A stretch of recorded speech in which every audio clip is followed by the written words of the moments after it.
At this moment in time, I have read 63 books this calendar year of 2023. I'm hoping to get 2 or 3 more books in before the year ends, but of these 63 books, there were only 8 that I gave 5 stars to. And in this video, I'm going to tell you about them 8 books, and hopefully try and convince you to read them as well. I'm Kat, by the way. Welcome to the channel. Alright, let's get into it.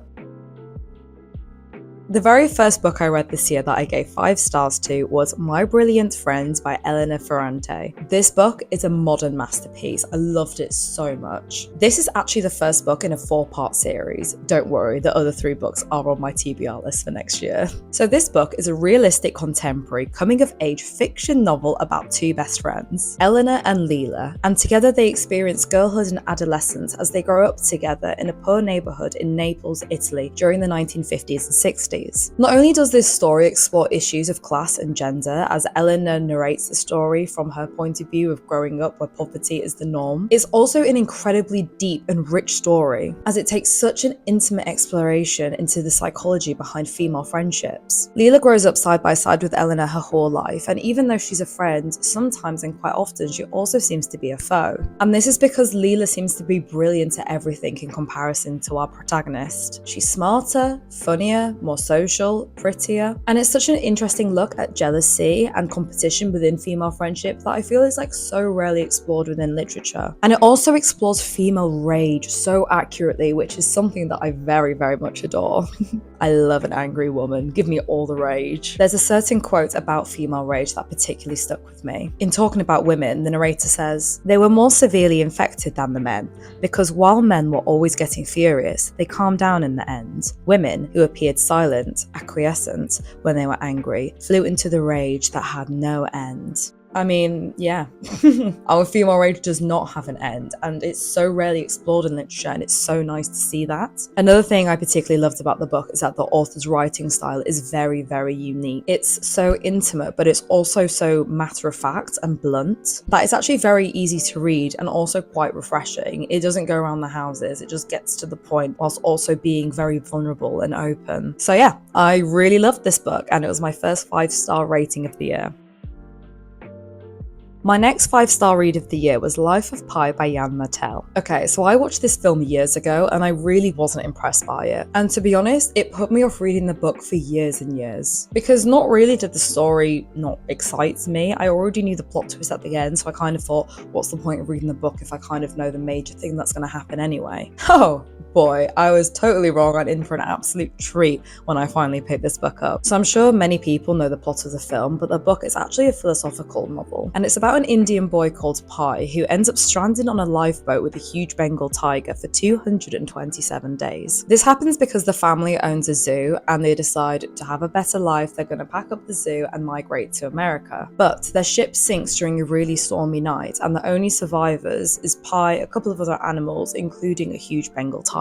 This book is so much more than just a survival story. It's an extraordinary and emotional tale about adventure, courage, spirituality, religion, the love for life and nature. And I feel as though that the film doesn't even really scratch the surface of a lot of the deep philosophical learnings that the book has to offer. It's so deeply spiritual that I was honestly so moved. A lot of quotes stuck with me and I actually underlined so much of the book. There's a couple of quotes that particularly stuck with me that I want to share with you. The first one is, "To choose doubt as a philosophy of life is akin to choosing immobility as a means of transportation." Yeah, true king, don't doubt yourself.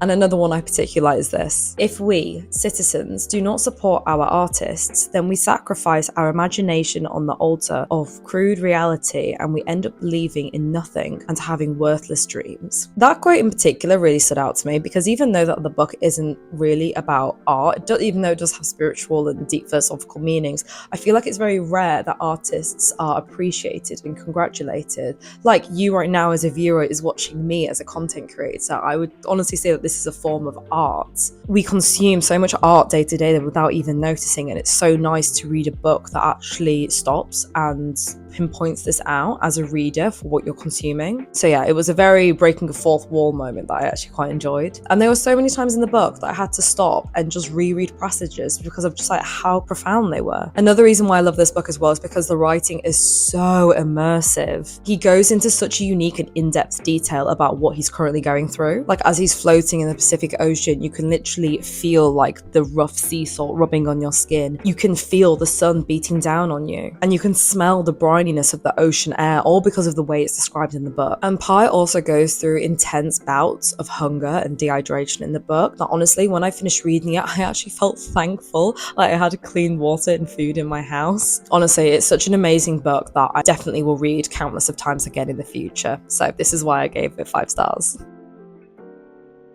Okay, my third 5-star book of the year was Water for Flowers by Valerie Perrin. Oh my god, where to begin with this book? This may have actually been my favourite book overall of the year. This novel follows a woman called Violet who works as a cemetery caretaker in a small town in France for the past 20 years. And apart from the gravediggers and the priests at the church who she's friends with, she lives completely alone. And she keeps a diary of every single funeral she's attended to, and every single day she tends to the graves of the people buried at her cemetery. And obviously I'm sure you have a lot of questions about why she's there. Why has she been doing this for the past 20 years? So throughout the novel you find out why she's there, and honestly it is the most emotional, heartbreaking novel, yet simultaneously being absolutely gorgeous and breathtaking. It explores so many aspects of death, life, marriage, motherhood, loss, grief, reconciliation. I went through an absolute emotional roller coaster reading this book, but I absolutely loved it. And I will admit, I cried multiple times. I love books that hurt me, what can I say? But honestly, this book left me completely entranced. Listening to Violet deal with the set of scars that she was given from birth as she moves from childhood to adolescence to adulthood is honestly astounding. You find yourself weeping with her, but also cherishing the joys that she has. Plus, this book was originally written in French, and the translation for this is so incredible that I would have genuinely have never known it was translated. And obviously, this book has so many quotes about grief that really resonate with you if you've lost someone. I'll read a few of them out. When we miss one person, everywhere becomes deserted. You're no longer where you were, but you're everywhere that I am. There'll always be someone missing to make my life smile. You. I will say nothing but good things about this book till the day I die, honestly. My next 5-star read of the year was Open Water by Kayla Azumah Nelson. This book follows the lives of 2 young black Londoners after they meet in a pub in southeast London and they end up falling in love. You find out a lot about their backgrounds because they both won scholarships to private schools and they both struggled to belong there, but now they're both artists. He's a photographer and she's a dancer. And throughout the story, you move beyond the parameters of their friendship and you go into deep in more open water as they explore a more intense and intimate relationship because they open up about their fears and insecurity. This story explores so many vulnerable concepts such as the nature of masculinity, the trauma of racism and feeling like you never truly belong somewhere, identity exhaustion, and living in a country where your ethnicity is very rarely celebrated and often rejected. This was a very sober and incredible read when it comes to living as a person of colour within London, specifically being Black British. And I live in London, and honestly, even though that I find the city to be very ethnically diverse, very forward with its cultural attitudes, there are pockets within London where this sort of racism and backwards attitudes do exist. And as a person of colour myself, I did find a lot of the passages very hard-hitting and emotional, when especially it talks about growing up in an area where you don't belong and you feel like you're being singled out purely because of your background. But this book specifically focuses on being Black British, and it's very harrowing to read about their daily experiences going through life. This particular quote stood out to me. "We're all trying to live, to breathe, and find ourselves stopped by that which is out of our control. We find ourselves unseen. We find ourselves unheard. We find ourselves mislabeled. We who are loud and angry. We who are bold and brash. We who are black." But also at the end of the day, this book is also a love story. And there are some very beautiful, even poetic passages about what it's like to fall in love, the vulnerability and the hopefulness of it all. Another quote I really liked is, "Besides, sometimes to resolve desire, it's better to let the thing bloom. To feel this thing, to let the thing bloom. to feel this thing, to let it catch you unaware, to hold on to the ache. What is better than believing you are heading towards love? And this duality of the characters exploring love whilst being confronted by hate is something that's so extremely powerful, and one of the reasons why I gave this book 5 stars. Okay, my 5th 5-star read of the year was American Dirt by Jeanine Cummins. Okay, so this book is a fictional story about a Mexican mother called Lydia and her son Luca as they flee to the United States from a really dangerous murdering drug cartel. I found this book honestly so incredibly riveting, heartbreaking, informative, suspenseful, and honestly very, very hard to put down. This is honestly the sort of book I would call a real page turner, especially the last third of the book. It had me gripped. Your girl was stressing. I also do want to flag, I understand that there's some controversy around the book because the author is a Caucasian woman writing about the experience of Latina immigrants. There's some mistranslation of the Spanish language, and there's also been criticism of incorrect cultural references. Whilst I do agree that these criticisms are very valid, I don't think it diminishes the importance or relevance of the story, which is incredibly harrowing and heartbreaking to show what the journey that some migrants actually do go through. And whilst the book is fictional, the fact that the story revolves around migrants running for their life is something that happens day to day. And to be honest, I haven't seen many books about migrants going through this sort of journey, maybe because it's not mainstream, but I think it's important that these stories are out there and popular to read, because at least it's a starting point to initiate conversations about immigration. And this quote made me particularly tearful when I read it, because it is the reality of so many migrants across the world, that these people would leave their homes, their cultures, their families, even their languages, and venture into tremendous peril, risking their every life, all of the chance to get the dream on some faraway country that doesn't even want them. I'm trying not to cry on camera, but oh my god, that's so emotional. This is a very, very good book that I honestly think everyone should read. Not only does it have some incredibly important messages, the book itself is very suspenseful and a proper page turner. And if you're unsure whether to buy this book because of the controversy around the author, then just do what I did and buy it secondhand in a charity shop. There are loads of copies of this book because of how popular it is, so you can buy it secondhand. Okay, my next 5-star rated book of the year was The Panic Years by Nell Frizzell. This is actually the only 5-star book on my list that isn't a fictional novel. This book is an autobiographical memoir of the author's panic years. What are the panic years, you ask? It's a very specific time period within a woman's life between her late 20s to maybe her late 30s, maybe even 40, where the uncertainty of having kids influences all your major life decisions, such as potential partners, if I'm going to marry, and if so, when? What career should I go into? What particular jobs should I take up? Where am I going to live? Should I go abroad? Should I travel? Etc, etc. The list goes on and on. And if any of these questions ignited a sort of reaction within you, whether it was angst or stress or panic, then maybe you should read this book, because this is why it's called The Panic Years. As someone who came out of a long-term relationship at the start of 2023, I was feeling particularly stressful about all the above questions that I've just mentioned. How long do I stay single for? When am I going to get married? Am I going to have a boyfriend? Do I want kids? And when I read this book, it really calmed me. It kind of felt like an older sister giving me a hug and telling me it's okay, loads of people go through this and it's going to be all right. So whether you're single or in a relationship and you're within this age bracket, I would honestly really recommend you to read this book if these sort of questions are stressing you out, especially if you feel the pressure of your biological clock ticking. I want to flag as well, because I saw a lot of criticism on this book, that this isn't a self-help book. This isn't going to give you advice on what you should do. It's an autobiographical memoir, so it's the author telling you what she did when she was faced with these similar questions. And to be honest, it was hilarious. Like, I laughed at so many points during the book because it's really funny. And it's about someone in a similar situation, and it's about the thought process and reasons that she thought about when she did the decisions. One quote I particularly liked was, "Fertility is such a difficult feminist issue because our biology hasn't caught up with our politics."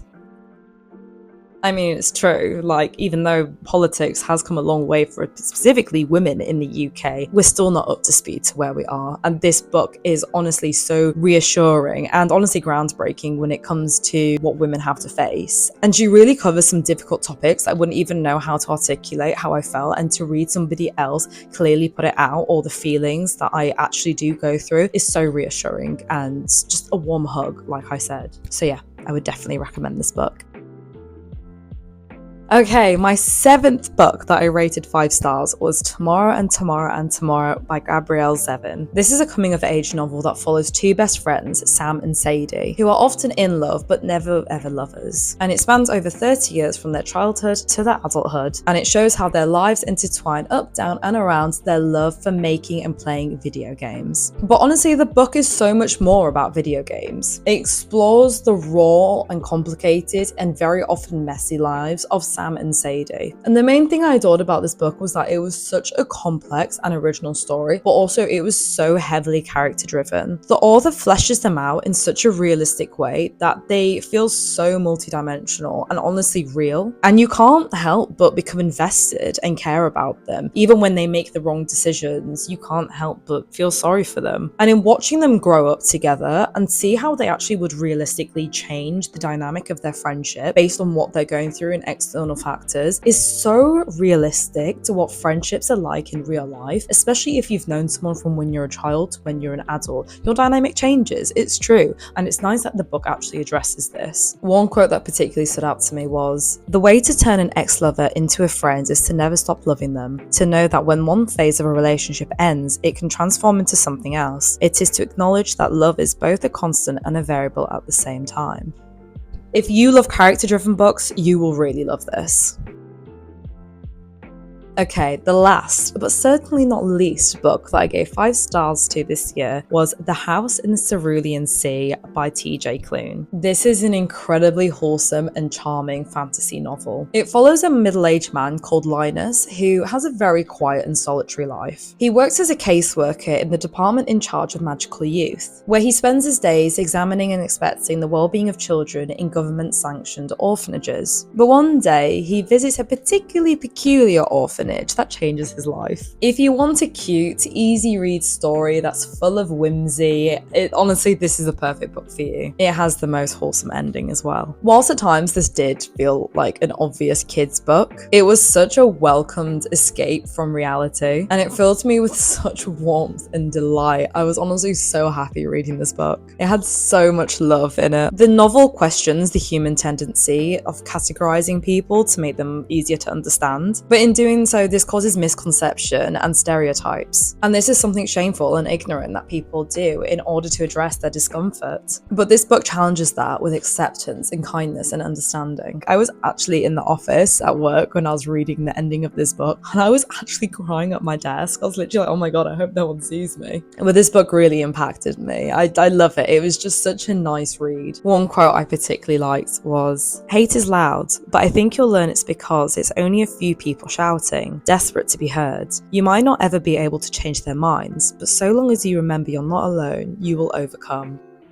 Like, And those are my 5-star reads of 2023. Were any of the books I mentioned you gave 5 stars to as well? Let me know what books that you really enjoyed this year in the comments below. I hope you enjoyed the video. As always, if you're new here, subscribe, and if you like the video, please give it a like. And yeah, I can't wait to do my next yearly roundup in 2024. I'm actually excited for all the future books that I have yet to read and will give 5 stars to. It's very exciting. And yeah, hope you enjoyed. I'll see you next time.